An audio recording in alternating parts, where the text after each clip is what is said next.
Hey, everybody, and welcome to We've Got Issues. It's our regular conversation amongst a group of longtime friends. More than 40 years we've been friends. I'm here. My name is Nick Cates in LA with my good friends, Darin Gray. Say hello to folks, Darin. Hey, what up, There's Doug? Ron Evans up in the upper right. Hey, folks. All the way back in Virginia. We won't go into that, but hey,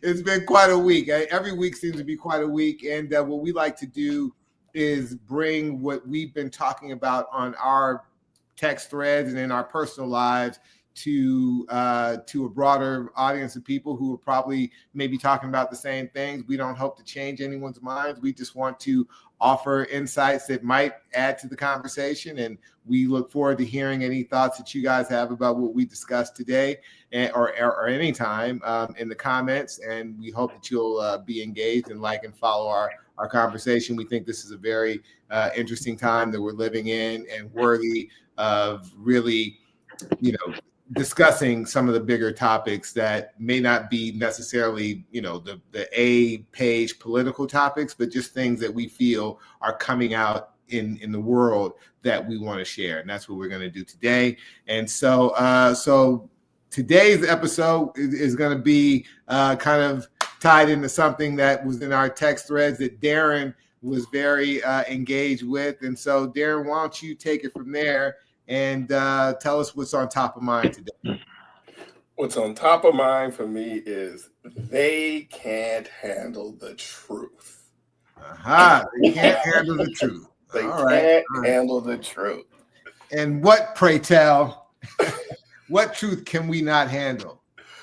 Well, it seems whether it's in politics or in, the workspace or in the way people interact and engage, when confronted with evidence or receipt or historical facts, people pivot to whataboutism or they get really defensive as opposed to dealing with the truth or the reality that I may ask them about. So I'll give you for instance, and this harkens back to, a conversation we had about, remote work a couple of weeks back. When I challenge folks on the things that they're completing remotely, they get defensive about all the work that they've been doing. When you look at what was actually accomplished, it doesn't always line up. Or in politics, if I point out to a historical fact, then there becomes what about, as opposed to dealing with the fact. So for instance, with one of our buddies, we were talking about, the whole Israel-Palestine thing. And I pointed out some inconsistencies with the former President Biden. And immediately our buddy pivoted to, well, what about Trump? Instead of addressing the truth and reality of what was going on with President Biden. And so throughout the last few weeks, I've been finding that when I bring up something, because I'm a student of history, which is odd because I hated history. But when I bring up something and I say, well, here's something I'd like for you to consider, people just don't seem to be able to handle the truth. I think you got a clue for me, right? You come from for people who may not know our distinct personalities, I would say I'm going to characterize you from my point of view, Darin. Darin tends to be, the gadfly when it comes down to if you're of a more progressive mindset. I think Darin could be seen. Some might call him a wet blanket. Some might call him a contrarian. But I think the idea is one where you're trying to see the whole picture, not just a narrow slice. So that's my characterization. But talk about what you were trying to say about Biden vis-a-vis Palestine and what was not being actually taken in your argument there. Well, like for instance, one of our friends was talking about how Biden was striving for peace, and I said he gave millions of dollars of weapons. Mm-hmm. That's not striving for peace. I mean, and that's a historical fact. If you're giving $100 million, and I'm not saying whether it was right or wrong, I'm just pointing out If you're giving hundreds of millions of dollars for weapons and saying you're for peace, those are not consistent, because those weapons are not being used in peaceful purposes. Whether they're offensive or defensive, it's inconsistent. And so when I said that, then our buddy was like, well, what about what Trump's doing? I was like, well, I want to go back to when you say that President Biden is focusing on peace. That's not true. He's focusing on providing weapons for an ally. And I'm not saying that's wrong or right, but don't call it something that it's not because you don't like the current administration, because our buddy was upset about President Trump talking about taking over Gaza, and he's like, that's terrible, look at what he's doing to the Gazan people. And I'm like, well, during President Biden's administration, hundreds of thousands, there were a lot of people displaced and thousands of people died. So you can't say he was for peace. You can say, I disagree with President Trump, but don't characterize something that wasn't true. Hey, can I ask a question about that though, Darin? Sure. Like, so in a war situation, when there's a hot war going on, and in order for there to be peace, there's either going to be a mutual disarmament for whatever reason, or one side's going to dominate the other to the point where the other side gives up. So if the Biden administration is giving bombs and military weaponry to Israel in the effort to overwhelm, let's just say, Gaza to the point, or Hamas to the point where they give up, is that not equally an attempt to create peace? No, that's attempt to win. War situation. That's attempt to win the war. That's attempt to win the war. Like, and I'm not saying that that's wrong. I'm just saying it's not peace. Like when we fought with Germany, we weren't looking for peace. We were looking to win the war. When we fought Japan, we weren't looking for peace. We were looking to win the war. If you're saying my president is for winning the war, I'm cool with that, because that's the decision of the administration, people that elected them. But you can't say it's for peace. That's not true. That's not peace. That's victory. And that's not the same. Well, what's the result of victory? The result of victory is peace, correct? The result of victory is peace for the victor, but subjugation for the people who lost. That's not peace. It's peace on the terms of the victorious, and it's subjugation on the side of the loser. When you think about World War II, you have to look at, we went into Japan and rebuilt their economy. Now, it worked out, obviously, for Japan. It also worked out for the investors that made money by investing in rebuilding the economy. When we went into Iraq, same thing, Halliburton, we invested in the economy by having contracts to rebuild it. But it was victory on our terms, regardless of what the opposition thought.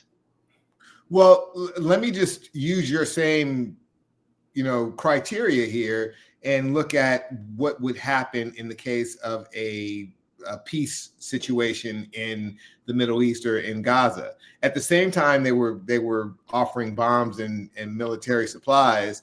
They were also trying to negotiate, and what ended up happening at the end of the Biden administration was that ceasefire did take place when the new administration was coming in, but it wasn't like they were only giving bombs and saying, you just bomb them into oblivion. They were also saying, hey, let's try and figure out a way to work together and negotiate a peace, correct? But if I'm pointing a gun at you and saying, let's talk peace, is that peace, or is that me dominating? And that the thing is that I'm not arguing what we should do or what we shouldn't do for Gaza or for Israel. I'm saying that you cannot call it peace. Jimmy Carter, what he did, that was peace between Egypt and Israel. He advocated for peace by having them. But there wasn't a hot war going on at that time. Now there's a hot war that was instigated by Hamas, right? Yeah, and no disagreement there, but that's not peace. That's victory. There's a difference. Once the war starts, the only way to create peace is by having both sides come together and decide to stop fighting, and that's not going to happen. It's not going to happen in with the Russia war or whatever, unless one side sees it in their benefit to stop fire, or I guess Yeah, both but sides. see it in their Nick, benefit to stop fighting. but what you're saying is, I mean, let's take World War II. Yes, the Germans saw it was in their best interests to stop or to have peace when the Russians were surrounding Berlin and when the Right. Americans were also on the doorstep. So you can't say that they were like, they had this epiphany and wanted to have peace. They lost the war and they wanted to sue for peace, which is like, can we get some terms here where not all of us go to Nuremberg and are put on trial? And again, I don't have a problem with supporting your ally. I don't have a problem with saying we are 100% behind this group or that group and we're going to fight. I don't have a problem with that because every nation has to look out for their best interests and whatever the interests of their allies are. What I'm saying is you can't call it peace because it's not. I mean, the outcome is peace. Yes. Yeah. So but the outcome isn't peace. The outcome is subjugation. That's not peace. Not necessarily. That's when the negotiating starts, right? Once everybody puts their guns down, it happens in everywhere. Okay, all right. Before the hot war, World War I, you know, like there. Well, let me ask you this. Okay. Before the hot war, was there peace as from the Gazans' perspective? Was there peace? No, there wasn't peace. Because it was not a hot war. No, and that was the time to negotiate for peace. That was the time, but there wasn't peace. Work toward peace. That's what I'm saying. So it doesn't matter whether it's a hot war or not, right? That wasn't peace either. Right. And assuming that Israel prevails and Hamas surrenders, and it goes back to the way it was. If it wasn't peace before the hot war, it's not going to be peace after the hot war. That's not peace. Well, I agree with that, but that's a different argument than what the Biden administration was doing after bombs started falling. But it's the same. But the end result's the same. If you stop the bombs from falling, Hamas leaves, and they go back to the way it was before, that's still not peace. So you can't say that Biden was for peace. He was for ending the war, but that's not the same as peace. He had stated that he was for a two-state solution, like many other officials around the world had tried to get done. Hamas was not satisfied with that. Israel was open to it. And I'm not saying that Israel's right or wrong. I'm just saying that it's not an either or proposition. Both things are true. It's true that people weren't paying attention to Gaza the way they should have, and there was no peace, and it was all tension in that area until Hamas went ahead and lit the powder keg that blew up into what we have now. If we go back to what we had before, then this whole thing has been a complete waste of everyone's life and treasure. But if this propels into something new, the Riviera of the Middle East, according to Trump, is what it should be. But if we get something where everybody feels like they got something and they gave up something, which is typically what happens after these wars happen, then I think it's been a worthwhile endeavor. Not worthwhile, but it hasn't been a complete loss. Nick, I don't know where you are getting the fact that Israel is in favor of a two-state solution because Netanyahu has come out against it. Mm-hmm. Okay, and he's the prime minister. And a lot of the right-wing Israeli officials are against it. With that said, I said Biden was for it, not necessarily. No, you also said Israel. I did. Yes, you're right. Yeah. So that's the first problem. Second problem is there is a ending to hostilities, and I think that phrase is what you're using in exchange for peace. It's not peace. Okay, it is when we had apartheid in South Africa. If people aren't uprising, it doesn't mean that everything's copacetic. It just means there's no uprising today, and that's what you have. And you have that with the fact of when Israel continues to have increased settlements on the West Bank, and they keep expanding against international law. The settlers are encroaching, and there is a feeling of, hey, what's going on here? You are taking over our land that was ours. Whether it was theirs to begin with or not even going to debate it. Not going to debate it. But the point is, there is a difference of opinions on what's happening. And then you have this unequal strength between an Israeli government that literally has nuclear missiles and Hamas and people that are trying to use drones and missiles, it is not the same fight as it's not even two fair sides. And I'm not even going in that direction. I'm simply saying that when our buddy was complaining about what the Trump administration was doing and said nothing about the Biden administration. And when I called him on the truth, he pivoted to the what about. And that's what I'm saying. People can't handle the truth. Ah. When I say that, here is, like Trump is doing this, Trump is doing that. I'm like, okay, but this has been going on for quite some time, since 2023.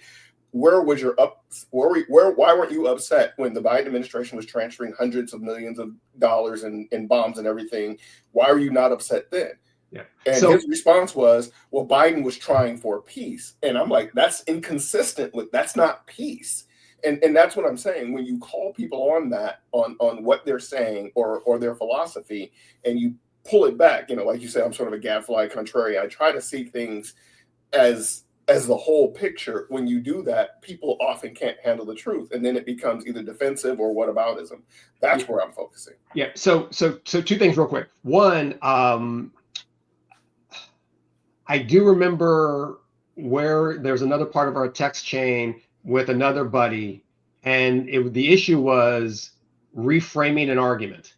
And that's exactly, Darin, what happened to you, where you made point A, the person can't win point A and has to concede it, but instead of saying, you know what, my bad, you're right, they're like, well, what about this? Yeah. It's like, wait, we weren't talking about that. You're reframing. Yeah. And that's exactly what happened there. Now, the thing I will say, and I want to make it very clear, I do blame a lot of the Arab nations for where we are, because if they would just come out as a group of nations and say, Israel has the right to exist, say it, we can go from there. But when certain countries say, we will eliminate the Jews, we will push them off the Red Sea, when they do not even allow for the fact that Israel should exist, yes, they are fighting for their lives. They're fighting for their survival. So I totally understand it. I am cracking up because, Ron, I hear you in my head from college quoting Malcolm X saying, the Christians in 1948 decided. I remember that. We were driving in the red. The rabbit? That's just, wow. I mean, cabriolet. I can hear, I actually can hear your voice and see your face. Oh my God. So the only difference between then and now is I'll replace Christians with the British. Yeah. Every bad event in history, you can always trace it back to British imperialism. Yep. You can look at the state of Israel in 48. You can look at the Sykes-Picot Treaty at the end of World War I. Yep. The British flag is somewhere to be found. Yep, that's true. It's just funny as you were saying that. I could. It's like you were right here. We were driving. We were turning off of Jefferson onto Hoover, and you were pointing your finger at me. Oh my God. I remember that. I mean, it's clear as day. We've been arguing for a minute. Yeah, as you can see, after 40 years, there are still buttons that are easily pushed. So, it takes you right back. So listen, I mean, Ron, you were mentioning that the reframing of Darin's question was at issue with that whole exchange. I'm going to look at it another way, because our friend was the one who said that he had grievance with the Trump administration's treatment of the whole situation, and Darin came behind him and said, what about? So Darin is the one that reframed it, instead of saying, well, let me look at what your grievance is with the current administration, right? Well, my question was, I didn't dispute what he was saying. My question was, why does it bother you now? That's the issue. Like, if you say I have a problem with President Trump, and then I'm fine with that. But when you pick an issue and all of a sudden say, I have a problem with this issue, and you didn't have a problem Yeah, with the issue before when your guy was in power, that's right. that's where I struggle. So I'm not saying what about. I'm Well, going to focus on the issue. If the issue is the treatment of the Palestinians, why is it a problem today? well, Darin, Where I mean, yesterday? I think what we are getting at, and Nick may disagree, is what we're getting at is the hypocrisy of the argument. Yeah. Because I remember there was an old quote that if Obama came out in favor of oxygen, Republicans would suffocate themselves to death. They were just going to take the contrarian view no matter what Obama said.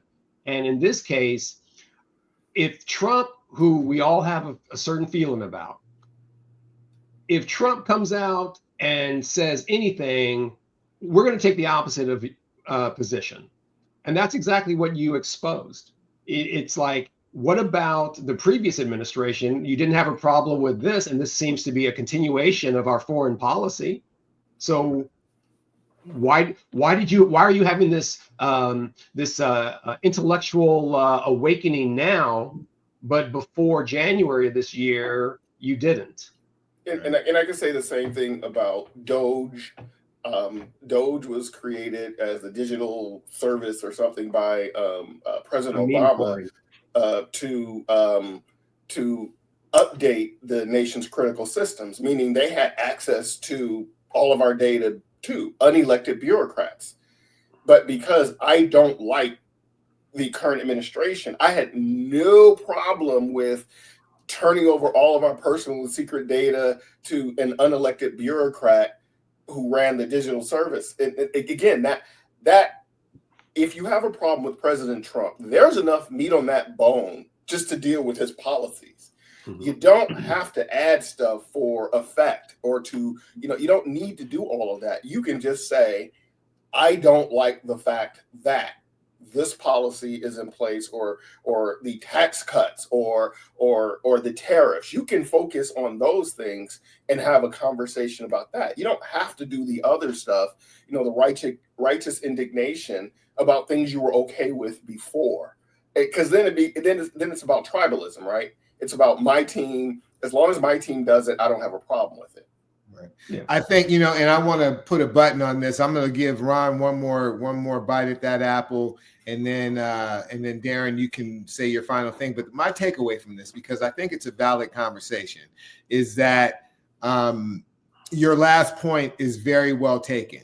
The being able to look at any of these issues that we deal with from a contextual perspective that doesn't just address the benefits or liabilities of the administration at hand. You have to look at these things over the course of time, and the fact that there's a lot of blame to go around a lot of places, including what Ron mentioned about the other Arab states, at least in relation to the whole peace in Gaza and between Gaza and Israel.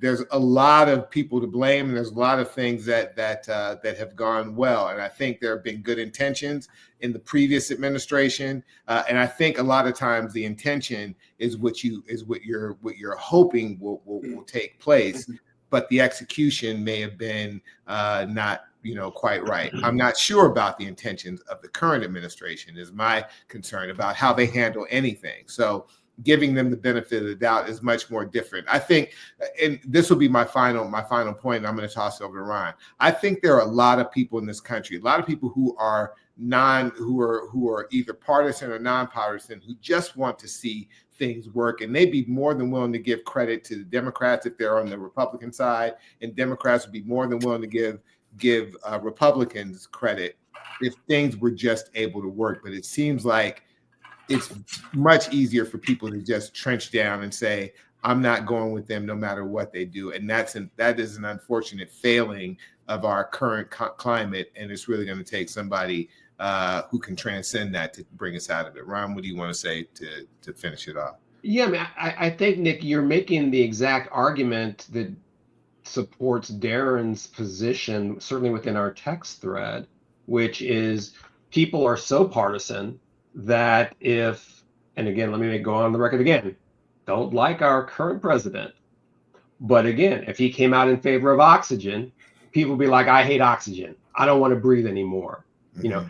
he can do no right, and some would say we're waiting for him to do some right, but he can do no right until proven otherwise, and I reject any counter arguments. And I think that's the problem. And I think that was sort of what Darin exposed in our text thread, which is you have a problem now that the guy you don't like is in office, but you were silent when a Democratic president was in office.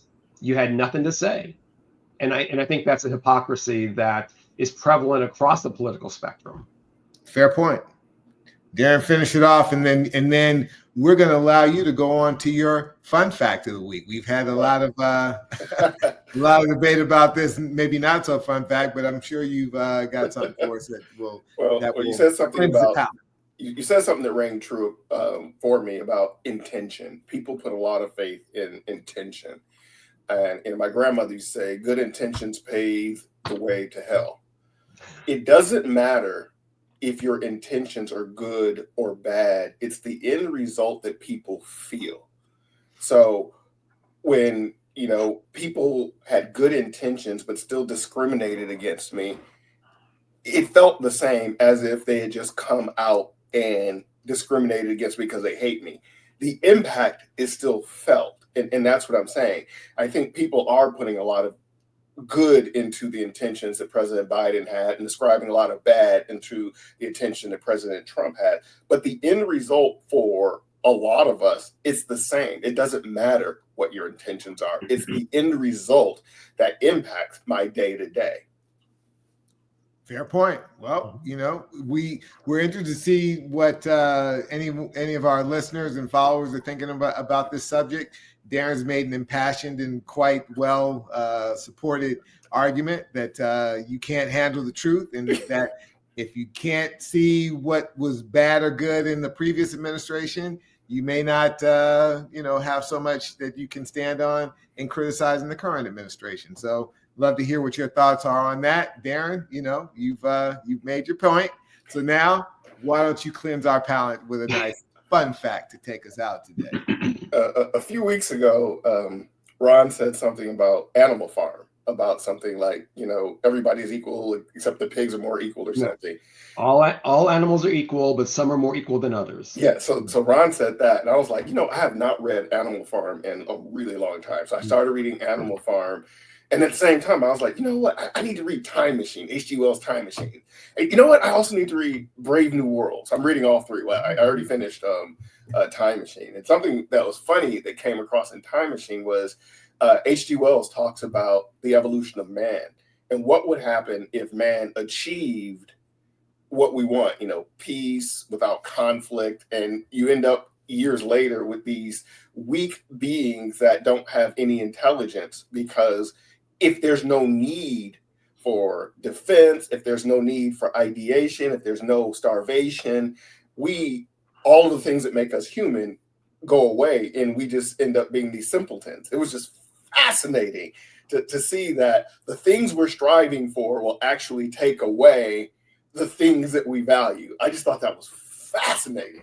And so I'm reading Brave New World. I just finished Time Machine. I'm also finishing up Animal Farm.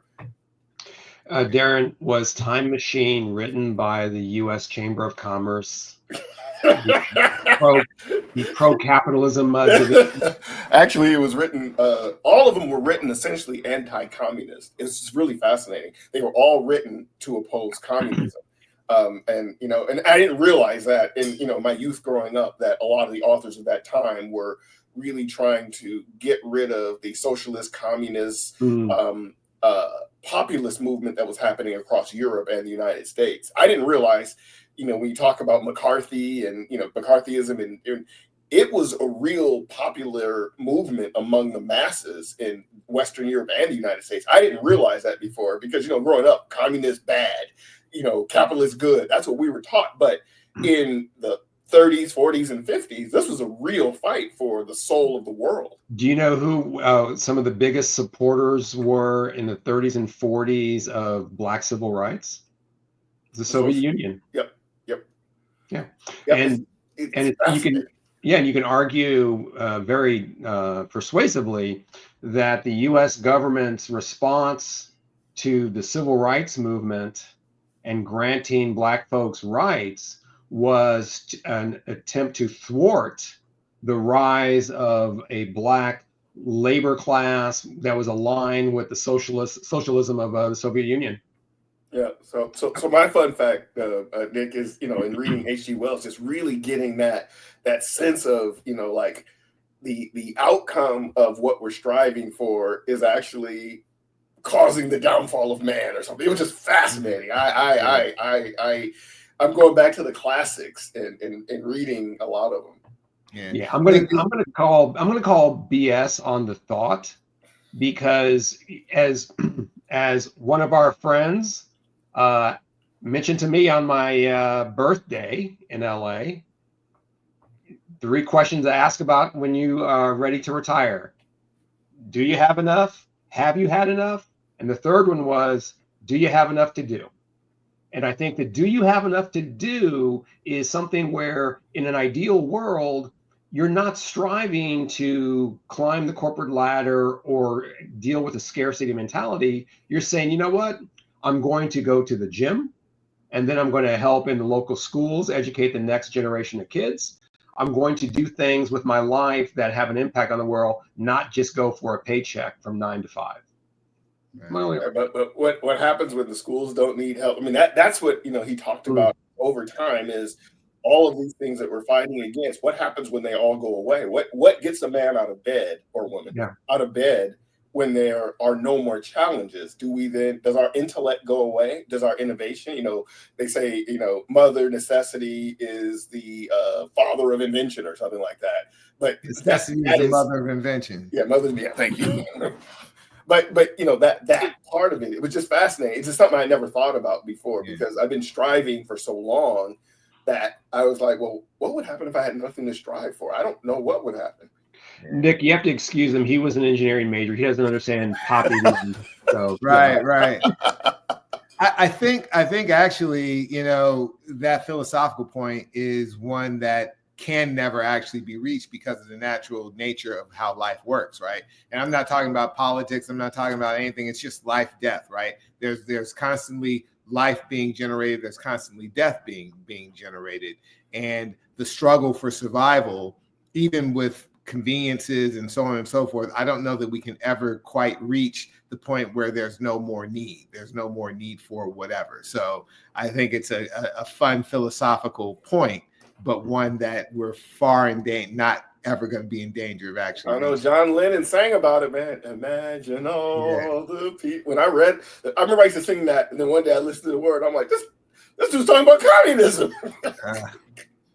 Well, labels are easy, but concepts are more are less static than that. They're a little bit more dynamic. So he could have been talking about a lot of different things. But anyway, I think we basically, Darin, you've given us lots of great food for thought today. I appreciate your input. And Ron, do you have any final thoughts before we sign off?